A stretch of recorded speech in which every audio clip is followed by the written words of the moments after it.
All right, we're live now. Hello, everyone. Thank you very much for joining us today, BWasteWise panel. And my name is Ranjit Aniful, co-founder of BWasteWise, and the panel is live now. You can use the live chat window on our website at wastewise.be to join the discussion by asking questions or putting your comments in. You can also tweet those to us at BWasteWise. And Google Hangouts is still a new technology, so in case of any technical glitches, please be patient with us. And before we start this panel and go to the panelists, our next panel on waste collection systems in developing countries is tomorrow, and you can find more information about it in our calendar page. Now, to start with our panelists, we have a global panel here today. Mr. Derek Reedy from the UK. He was the former president of the respected Chartered Institute of Waste Management in the UK and is currently the chair of the Landfill Working Group at the International Solid Waste Association as well. And we have Asad Nima. He's as a consultant, as a waste and a sanitation consultant. He has worked with numerous Indian and international organizations. And he's currently consulting for the Asian Development Bank on innovations in sanitation technologies. And finally, we have Sandra Contro, who as a waste and natural resources consultant has worked in more than 60 countries. And so I would encourage you to go through all of their profiles, which we will update on our page, and also their LinkedIn profiles to learn more about their wonderful work. Professor Mario Russo, he was supposed to join us, but he will be joining us midway. And so to start the conversation, I will ask Asad Nima to introduce himself, tell something about his work, and make a point about this topic. Asad? Yeah, hello, good evening from India. This is Asad Nima. I'm based out of Delhi, and I've been working in the solid waste management and sanitation domain for quite some time as an independent consultant. Also set up my organization called Foundation for Green Tech Environmental Systems, and I got passionate about this garbage mismanagement after having tried my hand in marketing some of the advanced technologies from Europe, particularly Western Europe, in India, on the premise of converting either garbage into gold or garbage into wealth in the name of energy or biogas or compost, and then became wiser by the fact that the second law of thermodynamics applies here profoundly, and was fortunate to get the study funded by the World Bank to carry out a case study of about 15 odd plants across the country. And what turns out is that there are myriad of challenges before the waste is converted into a service provider brings a Midas touch and converts it into gold. However, that doesn't happen because in our country we don't have the concept of tipping fee, or to be more precise, the gate fee. And as a result, very often or invariably almost all plants experience a big challenge after 2 to 3 years time. So I've been advocating for a long time appropriate practices, appropriate institutional arrangements, and appropriate treatment and disposal solutions, rather than assuming that it can be converted into value-added products which can derive significant profit margins or whatever. So for the last 7-8 years, my efforts have been on advocacy towards sustainable solutions. Today in the morning, I had an engagement with a municipal commissioner here in Vijayawada, in Visakhapatnam, and currently I'm working on city sanitation plan, where solid waste management is also one of the components. And my effort was to convince the municipal officials here again on the sustainable aspects, I mean the challenges involved in treatment. Otherwise, they are resorting to open dumping of garbage. All right. Thank you, Asad.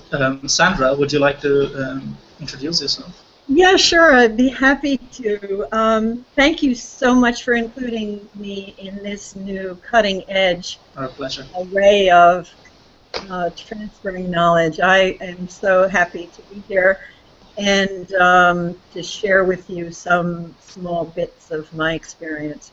I've been working for more than 40 years as an engineer, doing field work in developing countries for most of that, and in more than 60 countries.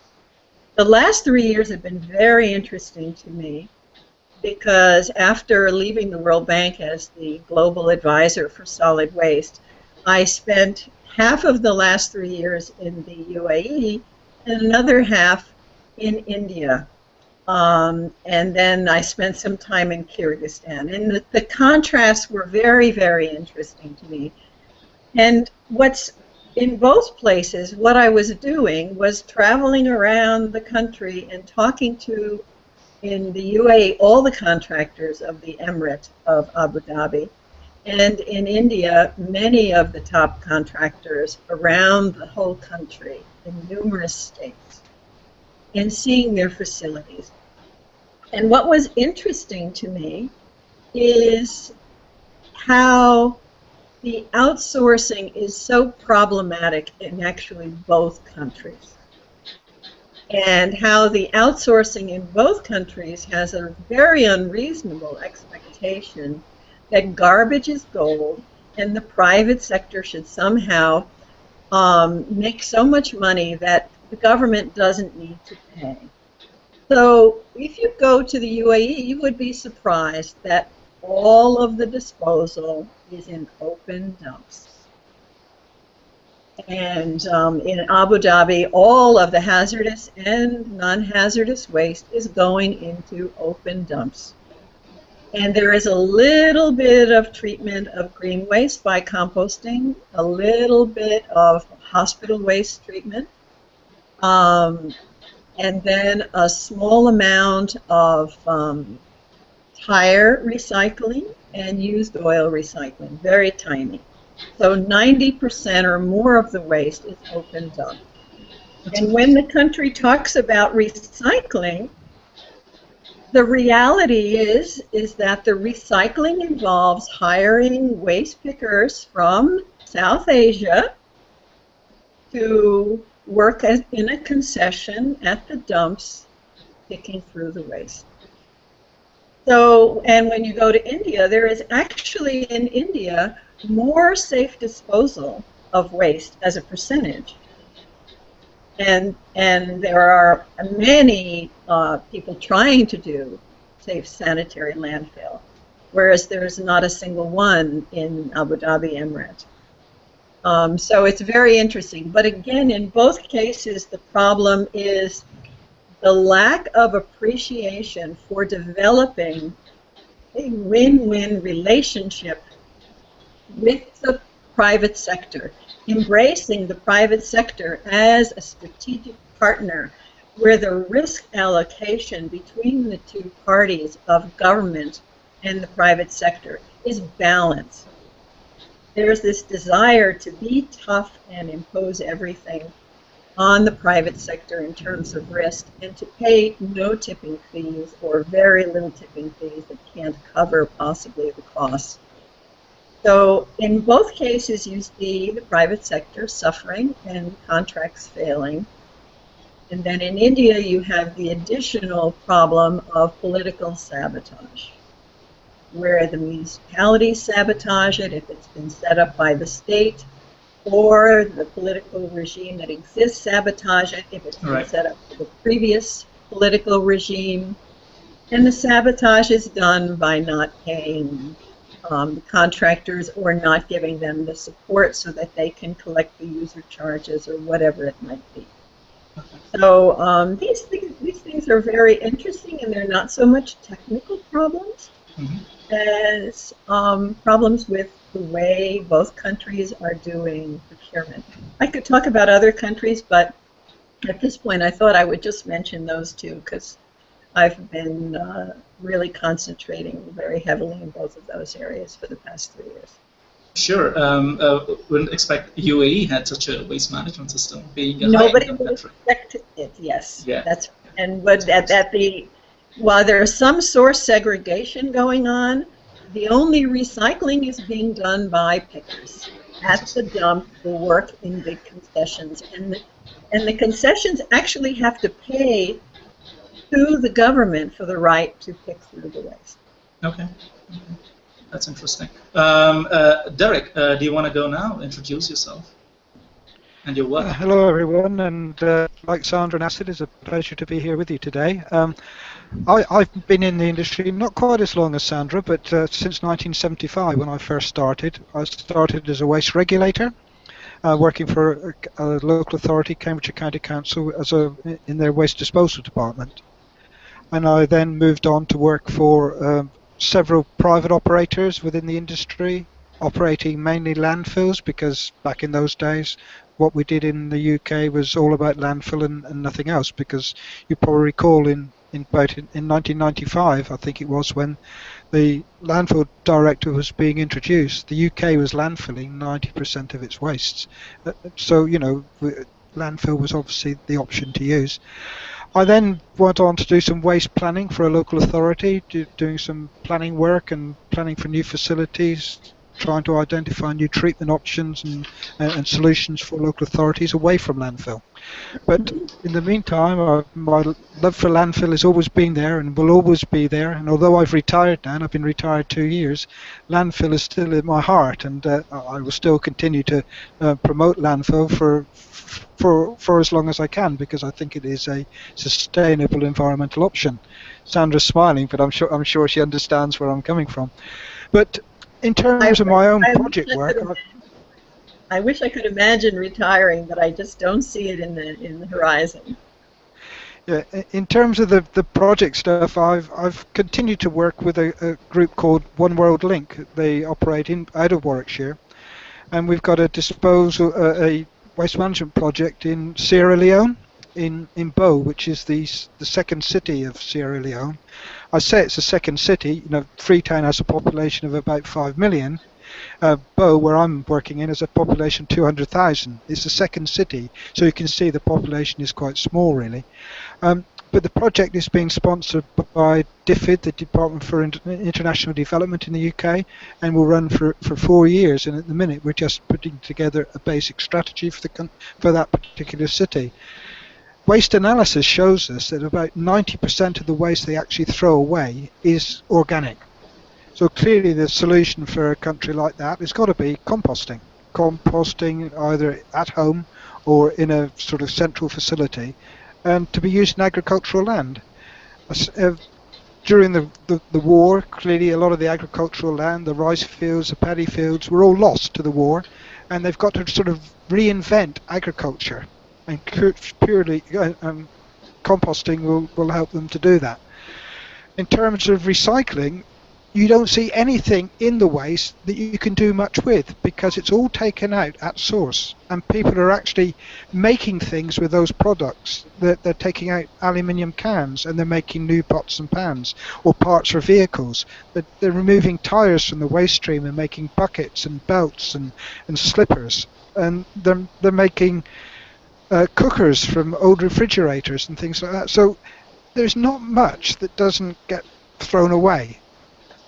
What we're suggesting for the small amount that is thrown away is that they actually create a controlled landfill, not a sanitary landfill, because the material they're throwing away is inert, in inverted commas, i.e. it will degrade very, very slowly, and the environment, the landfill gas will be oxidized in the upper layers of the landfill, and obviously convert to CO2 and then not have the impacts that we have from sanitary landfills. So it's an interesting project. We're in the first year. We've got another 3 years after that. It's a 4-year project, and it'll be interesting to see how it all pans out. But one other thing I will say now is that waste collection is something that doesn't really happen.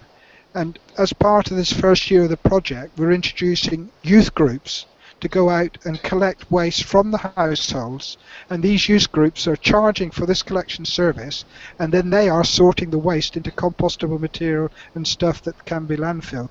So that the collection process has just started. The city is surrounded by open dumps. The streets are full of waste, as you'd expect. So there's a long way to go, but it's a great start. That's interesting. Thank you very much for the introductions. And I will actually start with an easy question, and that is, do landfills have the same relevance in high-income countries and low and middle-income countries? And if you answer the question yes or no, what's the reasoning behind your answer? Who would want to go first?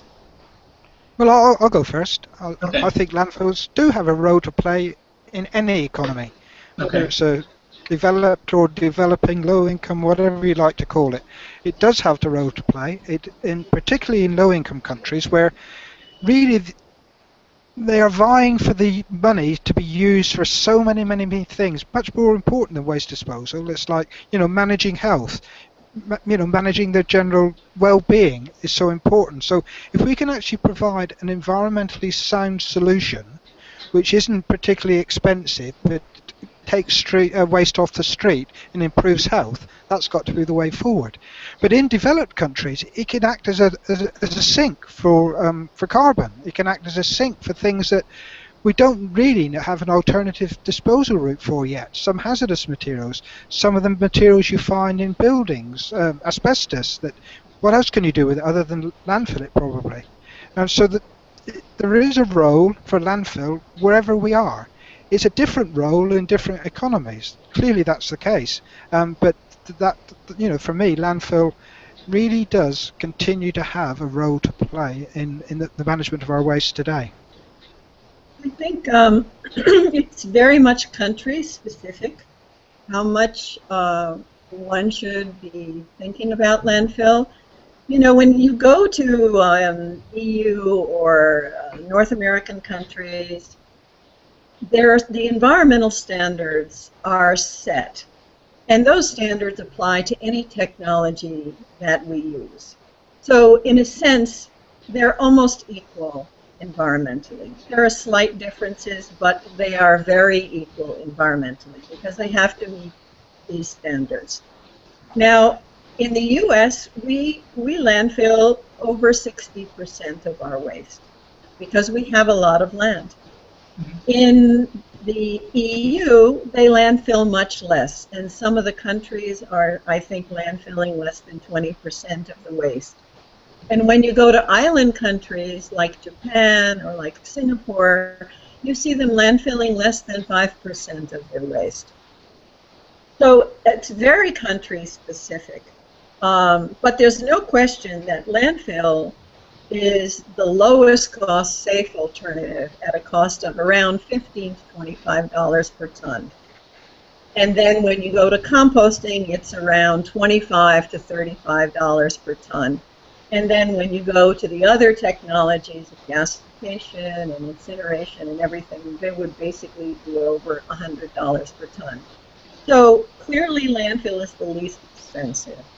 But in the EU, in order to make it, to push the market to implement the recycling and the resource recovery, they have placed a very high tax on anything that goes into the landfill. So while the cost might be $25 a ton, the price at the gate could be over $100 per ton in order to drive communities to do the other technologies. And that's partly because in the EU, land is very limited and the land that they have is very precious for agriculture. So I think that it varies by country, and we mustn't get confused at the difference between cost and price. Gate fees do not reflect cost. They reflect taxes, cost, and any byproduct revenues. So when we look at the comparison, there's no question landfill is the least costly, safe alternative. Asad?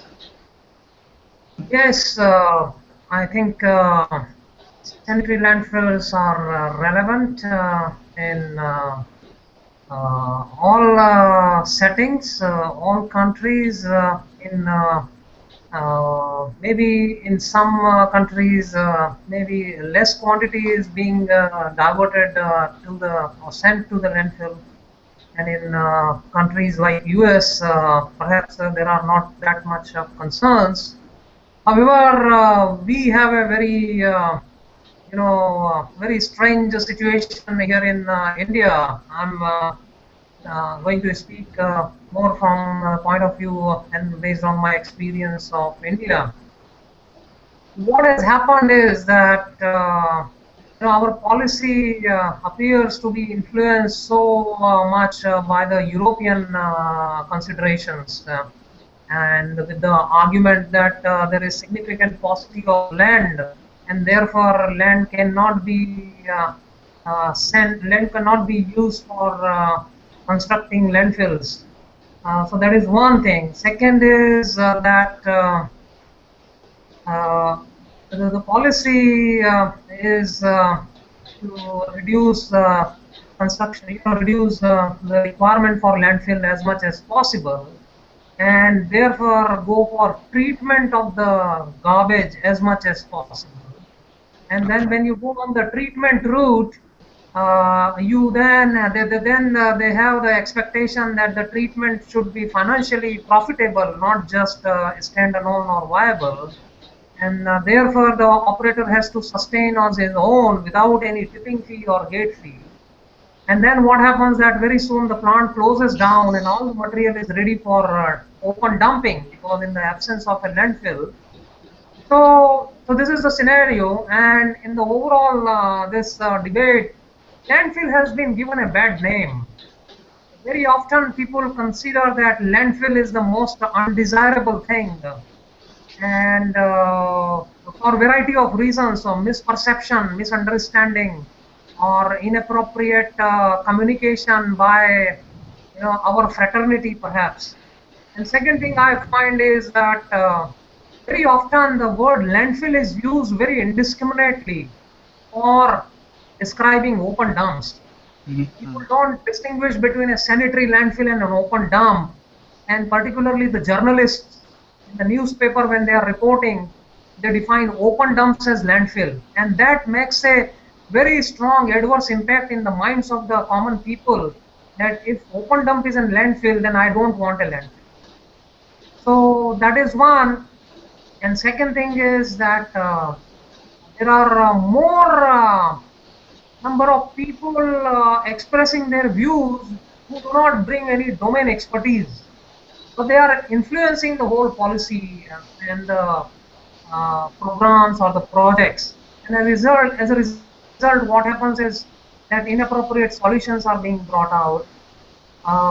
However, I understand that sanitary landfill is the most forgiving, most elastic, and a robust solution, which will not fail you, come what may, whether it is a temperature of 45 degrees centigrade or monsoon or winter. It will accept garbage like a, like a mother receiving or accepting a wayward son coming anytime and doing whatever, but the mother will come and accept. So that is the situation with landfill. But unfortunately, we have very few landfills constructed or operated properly.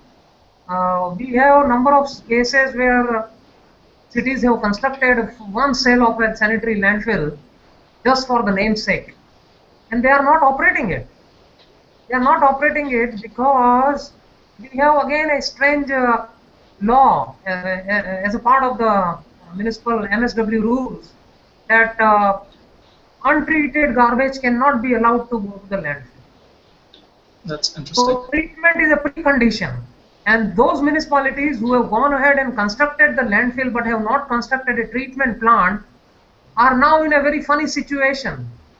That sanitary landfill is fit for a soccer game, and the garbage is being dumped right next to it.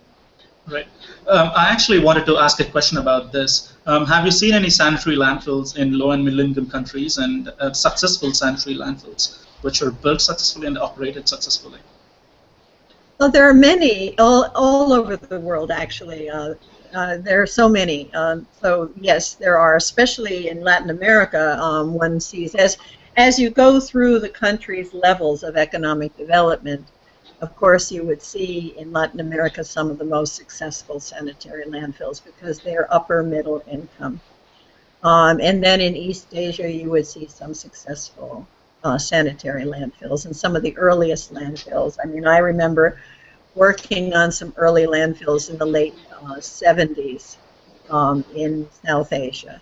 So that is true. African countries also have some sanitary landfills, not very many, but they do have. But if you go to South Africa, you would see quite a few. They have a very good laws and design criteria about sanitary landfill. One of the problems with India is that the central government is reluctant to tell the states what to do. So every state is like an independent country, but it doesn't have the expertise, and really they shouldn't have to duplicate their research and their knowledge development within each state to figure out what to do. But the central government does not, in fact, provide to the states facility setback criteria for siting landfills that really enables them to find good sites. And it does not provide adequate emission standards for any of the waste management technologies. It leaves a lot of this to the states, and the states are not doing it. They also leave the enforcement to the states, and the states, most of the states, don't have the enforcement capacity. For example, in dioxins, there's only one laboratory in Delhi that can sample and analyze dioxins from incinerators. No state has the ability to monitor for dioxins and furan emissions. So there is no infrastructure or human resources which could, go with the policy. Right. India is very behind on that, and I don't really understand the reluctance of the central government to become more involved. I will actually come back to that about the priorities of these governments in the next question. I will actually go to Derek now to ask if he has seen any successfully operated sanitary landfills. Oh yeah, there have been many. Sorry, you're asking me now? Yes? Yeah, yes. Yes, I have seen sanitary landfills operating in developing countries. They operate not quite in the same way as us because, I think they don't have quite the understanding of what a sanitary landfill is all about unless that technology is being provided by an external source, and very often it's people coming into the country that actually develops the landfill. Either, some of them are Europeans and American companies who come in and actually operate and design and construct the landfills. They work very well. But what I think we have a problem with, even with the sanitary landfill, is the technologies involved with that. The gas extraction, the leachate management. These are the things that can go wrong if they're not fully understood. It's all right building and constructing a sanitary landfill. That's quite easy, quite straightforward. It's just good design engineering. But it's then in managing the emissions where we get the problems. And then unless we have a thorough understanding of those issues, and landfill gas isn't a simple thing. It sounds methane, carbon dioxide, but it can go all ways. It has combustion issues, and if it's wet, if it's not enough, if there's too much leachate in the landfill, you can't manage the gas. And it's understanding all of these issues that I think is a problem for most countries. Even in the UK, we've had massive problems with landfill gas because the waste has become saturated. And then you can't get the gas out. So what happens? It escapes into the atmosphere. It causes odor problems. So, we're still learning, even in the UK. So, how can we expect others to actually suddenly come in with a brand new technology and want to manage it in a proper, in an efficient and an effective way. But I think they are, to go answer your question, there are sanitary landfills in developing countries. As Sandra said, South Africa is full of them. I went to Angola last year. Luanda has one, and I think Nigeria has them. So they are there. So they are operating mainly because of external assistance. Yes. And not in South Africa, but in general, in other African countries, yes, external assistance. Okay. But in Latin America, no. I mean, that is now kind of the law of the land. Most of the countries are managing their waste in sanitary landfills. That is very interesting. Asad, India-specific question. Have you? I know India has awarded money for sanitary landfills.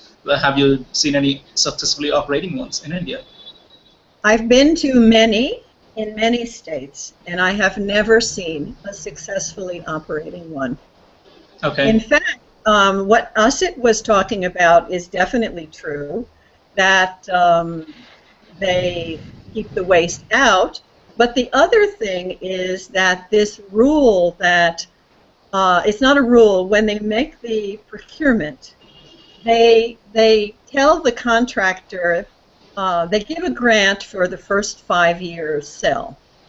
And then they tell them that no more than 20% or 25% of the waste coming to the plant is allowed to be put into the landfill. And if any more than that is put into the landfill, there are very strict penalties. So the contractors are not putting any waste in the landfill because they're afraid of the penalties, and they know that after the 5 years, they'd have to invest their own money in the new cells. And so provisions have not been well designed in the procurement, and this is a major problem. Asad? Yes, I'm afraid I have not seen any landfill being operated properly. As a matter of fact, but there has been money awarded. Sorry? Yes. But there has been a lot of investment in sanitary landfills. Yes, there have been. That's what I was coming to. I have seen in Chandigarh, for example, they have constructed a cell. So that is more nominal construction with 1 year capacity next to a RDF plant. And then again, this condition of 20% is again preposterous. When you know that a reject from a treatment plant would be something like 50%, or a treatment plant won't work 365 days, but garbage is coming 365 days. So in some cases, when the plant is shut down, where do you store the material? All that 100% material has to go into the landfill. You can't keep it on the side of the thing and then assume that when the plant starts working, you can pick it up and then bring it for processing. So for people who are designing the systems, who are designing the projects or contracts, are designing it on this basis, that if the plant is down for 10 days, so stock the material somewhere next to it and don't send it to the landfill. This is a very funny situation. If you have 500 tons of garbage and 10 days you have 5,000 tons of garbage, and do you expect the operator to lift it back and bring it to the treatment plant? No, that doesn't happen. And all the 5,000 tons of garbage doesn't go to the landfill either. Then, so these landfill sites are being kept empty, vacant, assuming that someday we will organize, World Soccer Cup, and that can be used as a playground. I was also involved in one of the landfill projects in Kashmir, in Srinagar, where it was planned to prepare 15 cells, one after the other, over a period of 15 years. And the contractor was asked to first construct one cell, and then it went into a difficult situation, because of change of the specifications and all, and the fellow had to increase the capacity of the landfill. But then ultimately what I found that the landfill was, the operating standards were significantly compromised. Right. Yes. And subsequently, the subsequent construction of the cells did not take place. And they were back to the old practice of open dumping.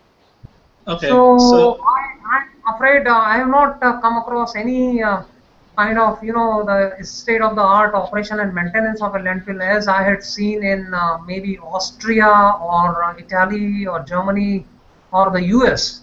Of course, there they have taken it to a different paradigm where a landfill is itself a biogas reactor, and biogas is harvested from there, or landfill gas is harvested from there for significant renewable energy generation. So we have not reached that point, or we have not even taken first step in that direction. Okay, so you're coming back at there was money invested, but there was no proper planning from the initial stages for these projects. Yeah. Yes, Okay. and that includes the siting. The siting is very important. As Derek will tell you, if you are constantly putting landfills on sites that have no soil for covering the waste, what you have basically at all these Indian locations is a bathtub is created with a liner, they put the waste in and never cover it. And if they're over the 20%, then all that just gets stockpiled all around the landfill cell in order to avoid being criticized for and penalized for landfilling more than the 20%. But siting is very, very crucial, and without the government having any siting criteria or any specifics about this, most of the sites do not have soil to provide cover. That's interesting. And now coming back to the discussions on priorities, landfills, for these income countries, for these low and middle income countries, like Derek mentioned earlier, there are many other priorities other than, building landfills, and the amount of money that they earn is pretty low. So everything cannot be put on waste management. So when it comes to priorities, they have priorities like public health and environment and economy. So how do we go about this? Sandra, you were mentioning about, you don't understand why the national government. Well, I don't think that it's a question of money in some of the countries. There is no excuse for not having good siting and design standards and reasonable emission standards. And there's no excuse for doing the procurement in a faulty way so that you make it impossible for the private sector to succeed. In fact, many of the countries, and India is a very good example, are spending a lot of money and wasting it. So I would say probably about half, at least, of the private sector arrangements to invest a huge amount of money in facilities has been wasted, and the plants are shut down and the landfills are shut down, and now they are spending years in the court to distinguish who pays what to whom and its compensation, and they're arguing it all through lawyers in the court.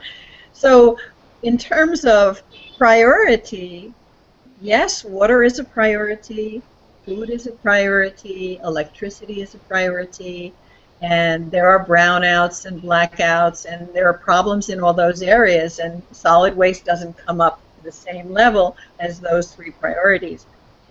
But there is no excuse for throwing away their money, and that's what has happened. Derek. Derek, we can't hear you.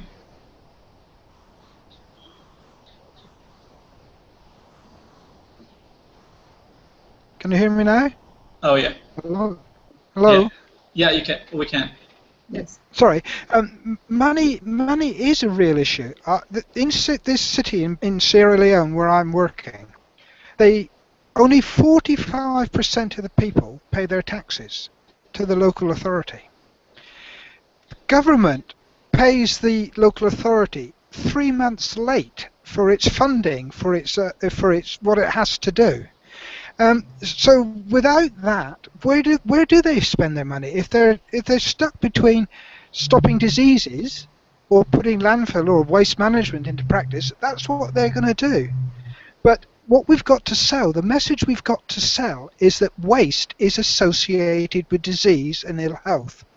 You know, you get stagnant water around the illegal dumps, creating an environment for mosquitoes. You know, malaria is such a big issue in Sierra Leone, for instance. Nearly everyone gets malaria 3 times a year, which is really hard to believe when you're living in a country that malaria is, you know, doesn't even appear on the radar. So money is a massive issue for them, and regular funding is where it's all about, I think. If they get regular funding and they can associate waste management with disease, then they will look at spending or investing in that service, I'm sure. That is interesting. So I think we got the answer on the priorities. So Asad, do you want to talk about, since we're talking about money, do you want to talk about how the financing situation of financing is in in India, for example, for sanitary landfills, not for other technologies, but for sanitary landfills specifically? Yeah, I would first dwell on the priority subject. Okay. I'd like to share some interesting observation. We have 2 cities very close to Delhi, across the river, called Noida and Greater Noida. And both of these cities are tabletop planning cities. These are greenfield cities which have come up. Noida has come up over last 25 years, and Greater Noida is still coming up. It was conceived, let's say, maybe about 10, 15, 20, 15 years back, and is still struggling to attract population.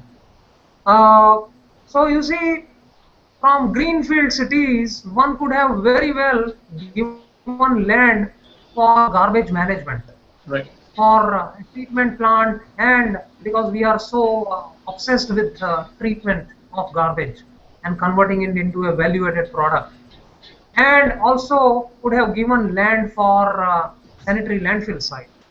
But somehow, in the scheme of things, no allocation for these 2 infrastructure were made. Now what happens is that the population has increased, the cities have acquired significant investments in all respects, but there is no place to dispose of the garbage safely.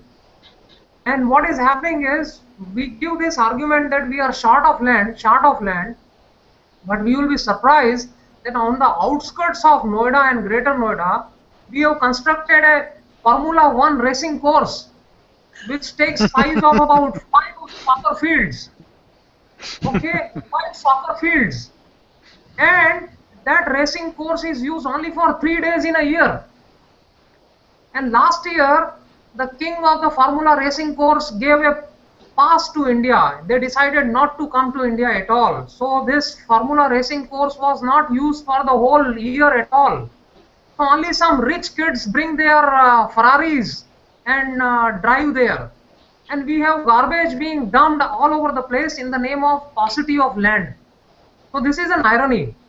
Now coming back to your question on finances, you know, because our people are fixated, or what you call obsessed with treatment only, that garbage is my resource and therefore it has to be treated in such a way that I can make some money out of it. So a lot of investment has gone in setting up treatment plant, whether it is a compost plant or a biogas plant or a RDF plant or some mass burn facilities and all.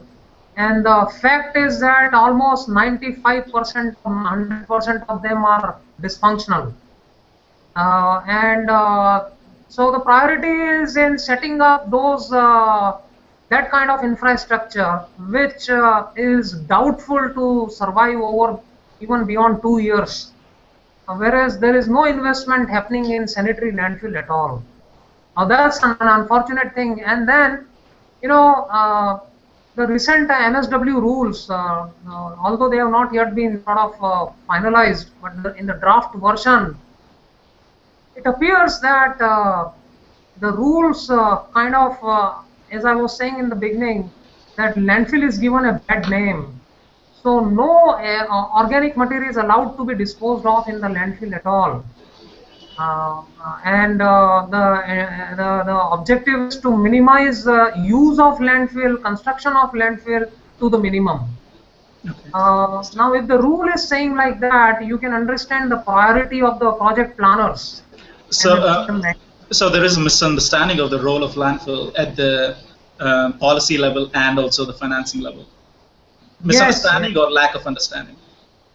Well, I mean, it is both. Actually, lack of understanding because there are very few domain experts going around. Right. And Okay. second thing is, misunderstanding because they don't, the policy makers or the decision makers or the administrators do not bring the domain expertise.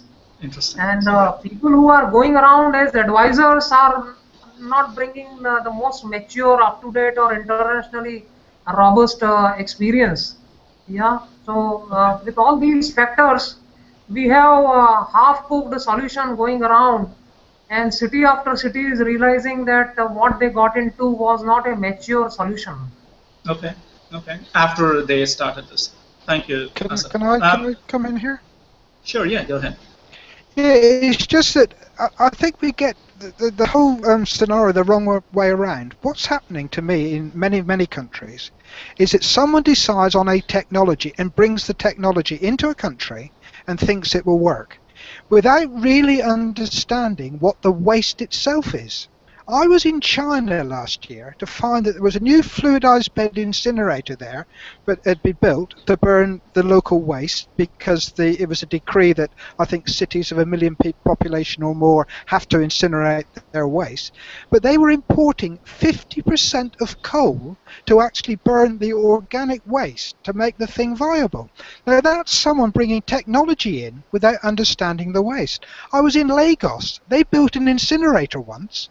They've now dismantled it and have converted it to a transfer station and take the waste to a sort of sanitary landfill. So the key to it all for me is to understand what we're trying to manage at the onset. If we don't understand that, we'll bring in all sorts of technologies that will not work. And I think, as it said, taking biodegradable waste out of landfill is a good option. That's what we've done in Europe. We had a landfill directive which imposed a requirement for all member states to reduce the organic waste going to the landfill. And that has worked. That's why landfill is decreasing. Landfill tax has been an issue, but not in all countries in Europe.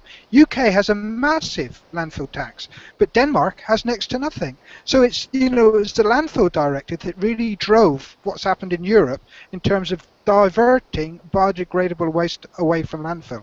And I think that really is what we should all be striving to do, whether it's a sanitary landfill or not. We've got to manage the organic fraction first. That's interesting. But these countries have gotten there as their systems evolved over decades to get to a place where they are with the infrastructure in place. That's interesting. Sandra, would you like to talk, you work with the World Bank, so would you like to talk about international funding for landfills? For landfills, yeah, I can do that. I'd like to first mention something about China. Okay. China is a rather unique situation. It's a country that has a heavy reliance on coal as the one form of fuel that they produce there in the country, and they've had plenty of it. And because the country is heavily reliant on coal for power, about 25%, I believe, of the country's land experienced an enormous amount of acid rain and deforestation and problems with their agricultural land. So China, in fact, has been pursuing a waste-to-energy agenda because when you burn waste co-fired with coal, when you co-burn the two, it reduces the acid emissions. And so for China, it is a situation that is a national policy agenda because so much of their land was experiencing acid rain and destruction of forests and agricultural land. So, and that's one of the reasons that industries like to co-fire RDF with coal, because it reduces their their sulfur emissions so that the acidic emissions are reduced. Burning waste with coal reduces the sulfur emissions? Yes, because coal is often, depends on the local coal, but coal can often have a very high acidic emissions, including sulfur dioxide. Okay. So It reduces emissions from the coal, not... Okay, yes, okay. by mixing the two and co-burning, you get a reduction of your SOx emissions, and that's why it's a national policy in China. Now, the World Bank has, of course, been financing landfills all over the world since the 70s. And Asian Development Bank and the other Inter-American Bank, they're all financing landfills in their countries. So this is nothing new, and it's an agenda that it continues to be pursued. Interesting. Derek, you were saying something? I'm going to come in again because the problem in China for me wasn't about whether it was to reduce sulfur emissions or whatever it was. What the problem for me was that they were trying, as they were in Lagos, not because they didn't understand the waste, was that they were trying to burn water. And we know that burning water doesn't really work. And that was the issue for them, was that the waste was so high in organic matter and so much water that they were just having to have the coal anyway to get any sort of combustion. That is interesting. I would actually like to say that we have 7 more minutes to go. So just in case, if you have any final points to make, you can go ahead. Does someone want to go first? Yes, I'd like to submit that we should, in India, there needs to be more objectivity in the garbage management. We should go away from this notion that garbage is a resource. It is a resource only for a section of the society which is most underprivileged and which has not been able to get any livelihood, and that pursues any residual economic value of the reject of the bulk of the society as a resource. But for the rest of the people, it is a public health hazard. It is full of bacteria and viruses and whatnot, or it has the potential to breed them. And if it is not pursued as a biological bomb, and it is continued to be pursued as a resource, then I would say all these mountains of garbage which you see on the landscape of the urban India, people will start calling them as a fixed deposit, but which is not the case. So there is a great deal of objectivity required in planning, in policy, and recognize the threat of a biological bomb that we are creating for ourselves. Otherwise, and to that effect, my only submission is that at least put a good, robust landfill first thing in place. Start depositing all your material into that, and then start building up your 3R and source segregation, and then afterward, when the people are mature, when systems are mature, then you start implementing your treatment solutions and all that, instead of doing the reverse way what we are doing currently, and nothing is working. So you're saying start with the landfill and then go for more advanced systems. Right. Right. Okay. Sandra?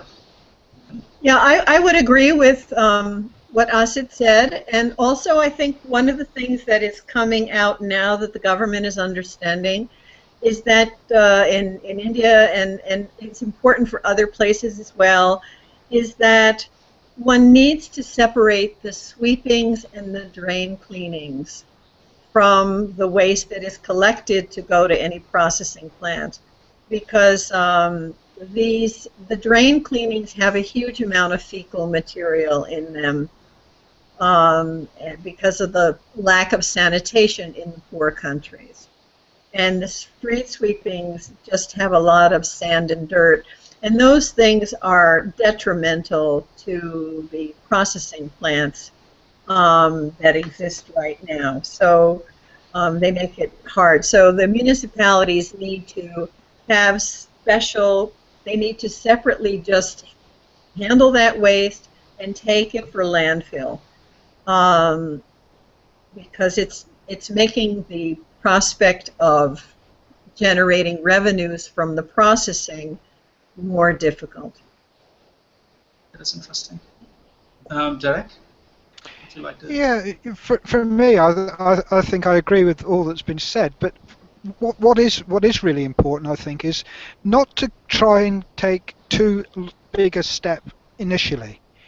You know, we've all got open dumps in developing countries. We all know that, and we can actually progress from them, like through a hierarchy of landfill, if you like. We can go from an open dump to a controlled landfill, to an engineered landfill, and to a sanitary landfill.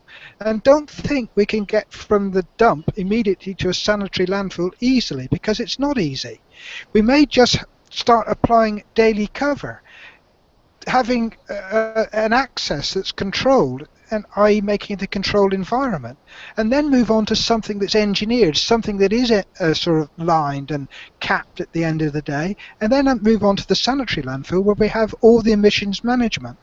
Because for me, we're going even beyond that. We're going from an open dump to very technical solutions as a first step, and to me that's not necessary. When you've got very little money to spend, let's do it on a progressive basis. Let's have a hierarchy of landfills and do it in that way.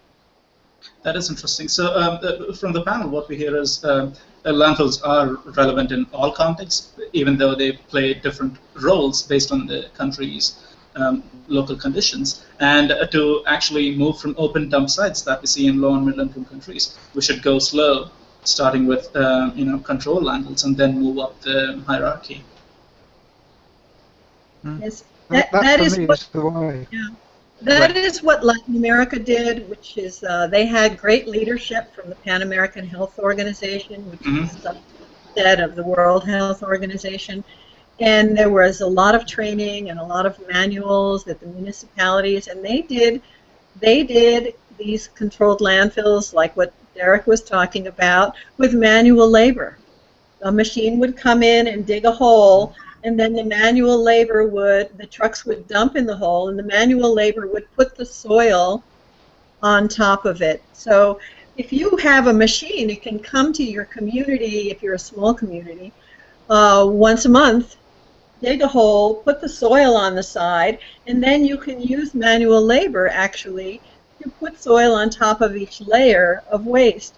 And that's the way it was done initially in Latin America, all over the continent, and it was very successful. It wasn't perfect sanitary landfill, but it was a very good first step. But Indian rules don't allow them to do anything unless they process at least 75 to 80% of it, and then only put the residuals in without the organics. And the India rules have been a significant problem. That's interesting. Even after an hour of talking about landfills and waste, I mean, it just feels like we haven't talked much. I mean, it's a vast subject, and there is a lot that needs to be talked. But I think the time's up now, so we will have to end here. And for the viewers, we have another panel on waste collection systems in developing world tomorrow, and hope to see you. Thank you very much, Sandra, Derek, and Asif, for joining us. Thank you. Thank you very much. Thank you. Thank you. Thank you very much. Enjoyed it. It was very great.